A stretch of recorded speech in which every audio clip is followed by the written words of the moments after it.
নৈরাজ্যের যাদবপুরে গতকাল বেনজির ছবি সামনে এসেছে। একের পর এক ছবি আপনাদের সামনে আমরা তুলে ধরেছি। শিক্ষামন্ত্রীর গাড়ির দরজা খুলে ঢোকার চেষ্টা, গাড়ির দরজা খোলার চেষ্টা করে অতি বামরা।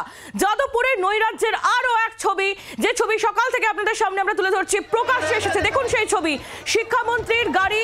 এই যে গাড়ি এই মুহূর্তে আপনারা দেখতে পাচ্ছেন, সেই গাড়িটি শিক্ষামন্ত্রী, রাজ্যের শিক্ষামন্ত্রী ব্রাত্য বসুর গাড়ি।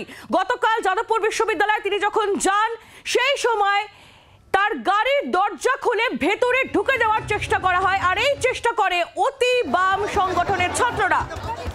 এই গোটা ঘটনা নিয়ে কুণাল ঘোষ, তৃণমূল কংগ্রেস নেতা, তিনি কি বলছেন শুনবো। মন্ত্রী যখন বলছেন আমি কথা বলবো, তখন কথা না বলে তার গাড়িকে আক্রমণ করা, এটা কোন ধরনের কালচার? তারপরে আবার সামনে শুয়ে নাটক করে সেটা দিয়ে একটা মিথ্যা প্রচার। কেন আটকাতে গেছিলেন গাড়ি? ওই বিশ্ববিদ্যালয়ে তো উপাচার্য হত্যার ইতিহাস আছে। যারা শিক্ষামন্ত্রী গাড়ির সামনে সিটে বসা অবস্থায় গাড়ির কাঁচ চুরমার করে, শিক্ষামন্ত্রীর গায়ে কাঁচ পড়ে, শিক্ষামন্ত্রীকে টার্গেট করে হামলা হয়, তুমি ওখানে অপেক্ষা করবেন কার জন্য? আমরা তীব্র প্রতিবাদ করছি। মামলা হয়েছে, পুলিশ তদন্ত করছে।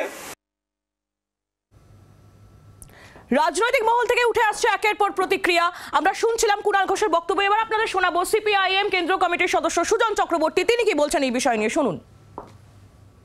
গতকালকে যাদবপুর বিশ্ববিদ্যালয়ের ঘটনা, শিক্ষামন্ত্রী তো কার্যত নাটকের লোক নাটক করেছেন, কিন্তু কাঁচা নাটক ধরা পড়ে গেল। উনি এত অসুস্থ হয়ে গেলেন যে হাসপাতালে গিয়ে উনি নাকি বিপি মাপা হচ্ছে, উনি ফোন করছেন বিপি মাপা হচ্ছে। ফাজলামোর সীমা থাকা উচিত। নাটক সবাই বুঝে গেছে, সবচেয়ে ভালো জানে মানুষ, বুঝে গেছে, সবচেয়ে ভালো জানে ব্রাত্য বসু, তৃণমূল জানে। তৃণমূলের অফিসিয়াল পেজে একটা শব্দ নেই। বামেদের পাশাপাশি উঠে এসেছে বিজেপির তরফ থেকে প্রতিক্রিয়া। বিজেপির তরফ থেকে কি বলা হচ্ছে, রাজ্য বিজেপির মুখপাত্র শ্রমিক ভট্টাচার্য, তিনি কি বলছেন শুনুন। সামগ্রিকভাবে শিক্ষাঙ্গনের যে পরিস্থিতি তৈরি হয়েছে তার জন্য দায়ী হচ্ছে বর্তমানের সরকার। কিন্তু একজন অধ্যাপককে, একজন শিক্ষামন্ত্রীকে শারীরিকভাবে নিগৃহীত করা হবে, বিশ্ববিদ্যালয়ের ক্যাম্পাসের মধ্যে ভাঙচুর হবে, আগুন লাগানো হবে, এটা সমর্থনযোগ্য নয়। এই রাজনীতিকে আমরা সমর্থন করি না। বাংলার আওয়াজ, বাঙালির আবেগ, জি 24 ঘন্টা।